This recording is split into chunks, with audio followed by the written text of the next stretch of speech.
Menanggapi isu yang beredar terkait rencana pengembangan Pulau Rempang dan adanya penandatanganan kesepakatan yang mengaitkan namanya, anggota DPRD Provinsi Kepri Taba Iskandar angkat bicara. Taba menyebut MOU PT Mega Elok Graha bersama pemerintah kota dan Badan Otorita Batam tahun 2004 lalu bukan soal Rempang Eco City. Karena kan ini hanya meneruskan, berbeda. Silakan dibuka. Tahun 2004 saya ketua DPRD dan sekitar tahun 2003 dilakukanlah kerjasama MOU antara BP Batam dengan Pemko Batam, dia berdua dalam hal ini pihak pemerintah dengan PT MEG itu. DPRD memberi rekomendasi.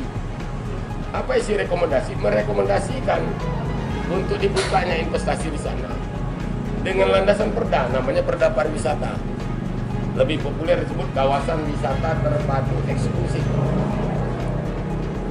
Dalam rangka memindahkan semua kegiatan-kegiatan malam, aktivitas malam di Kota Batam ke pulau tertentu, yaitu Rempang. Rempang ya, tidak ada Rempang Galang ya, Rempang. Rempangnya pun Rempang pulau yang terpisah dari daratnya. Ada pulau tersendiri, Rempang. Seiring berjalannya waktu, timbul polemik karena status hak pengelolaan lahan di Rempang tersebut dan muncul istilah status quo pada lahan tersebut. Dengan munculnya polemik tersebut, maka penerapan Perda KWTE dan rekomendasi dari DPRD Batam batal dan terputus. Ia pun memastikan tidak ada perjanjian yang bersifat teknis, termasuk rencana relokasi kampung tua seperti konsep pembangunan Rempang Eco City dari PT MEG dan Sinyi Group yang digaungkan Kepala BP Batam Muhammad Rudi saat ini. Menjadi tidak berlaku.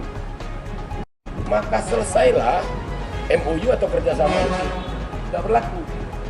Jadi kalau sekarang yang masuk PT MEG, betul dulu PT MEG, jadi dia ingin melanjutkan investasi. Dan masuknya ini melalui siapa? Pusat, BKPM kan? Dan investasinya besar, berbeda sama sekali dengan konsep desain awal yang waktu Perda tahun 2002-2003 itu yang direkomendasi DPRD Batam berbeda. Berikutnya, berkaitan dengan rencana proyek PT MEG, seharusnya penyelesaiannya kan melalui jalan. Kedua, kalau betul, karena saya belum mempelajari secara, kalau betul konsepnya adalah relokasi yang semula ditawarkan 200 menjadi 500, itu tidak pas. Itu bukan orang yang digusur, bukan orang ruli karena dipakai untuk investasi dan pembangunan, maka dia direlokasi. Ini orang tempatan.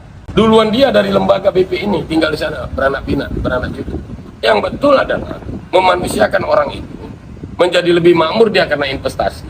Maka dia harus bagian dari integrasi dari konsep pembangunan. Dia tetap di sana, terintegrate dengan investasi itu.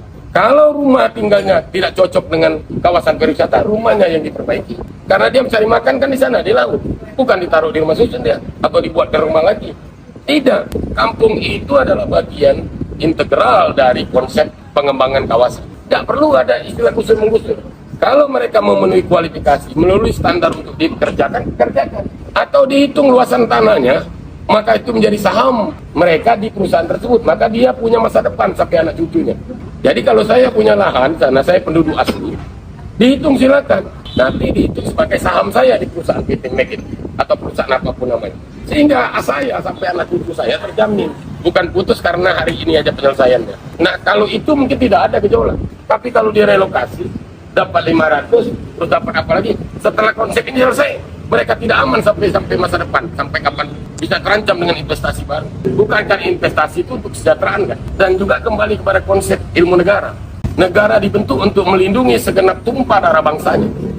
Betul. Nah sekarang jadi tidak terlindungi mereka. Apa karena dengan atas nama undang-undang yang disampaikan polisi ini atas nama hukum, saudara? Hukum itu siapa yang buat? Toh kita yang membuatnya. Atas nama hukum, saudara jangan menghadang jalan ini. Menghadang jalan itu terjadi apa? Ada sebab kan? Sebabnya adalah BP Batam mau melakukan pengukuran. Tentu mereka menolak. Mereka tidak punya apa-apa selain ngadang jalan, punya badan saja. Tapi polisi dilindungi undang-undang, punya baju seragam, bersenjata. Mereka punya apa? Sesuai rakyat yang lemah. Berlindung kepada siapa dia? Tentu dia berlindung kepada badannya ini saja, fisik. Nah seketika dia melawan, dianggap perlawanan, melanggar hukum kan, lemah lagi dia. Padahal negara dibentuk, pemerintah dibentuk untuk melindungi mereka. Pertanyaannya sekarang, duluan mana status lahan itu dengan mereka? Dengan nenek moyang mereka? Mana dia tahu? Dapat dari mana Tuhan? Maka orang bilang secara bodoh-bodohan, tanah Tuhan katanya. Iya betul. Siapa milih lahir di Rempang? Kalau bisa saya memilih di New York lahirnya. Kan di Rempang lahirnya. Inilah saya beranak pinak di sini. Datanglah pemerintah ngotak-ngatik ini, jadikan hutan lindung ini, jadikan ini. Boleh, karena pemerintah punya kewenangan mengatur rakyatnya. Tapi kalau merugikan, mundur lagi lah. Ada yang salah nih. Jadi jangan yang ini terus dipajukan. Melanggar. Tetap salah rakyatnya akhirnya. Lemah mereka kan. Kan undang-undang. Isi undang-undang itu apa? Hukum itu. Semua orang yang hidup di negara Indonesia dianggap tahu hukum dan harus tunduk kepada hukum Republik ini. Itu betul azas hukum. Kalau rakyat baca tidak apa tidak. Bahwa ini sudah hutan lindung, apa kamu tebang? Loh, saya tidak tahu hutan lindung. Dulu saya di sini tinggal, anak saya lahir di sini semua berkebun. Berbeda kepada siapa yang membeli tanah di Rempang, termasuk Tabah tadi. Saya bilang, Tabah punya karena membeli, orang bayar hutang, tak mau tanggup dikasih tanah. Ambil punya Tabah karena Tabah bukan penduduk situ. Itu boleh diperlakukan, jangan disamakan dengan yang lain sudah oke. Ada yang diperiksa, ditakut-takuti.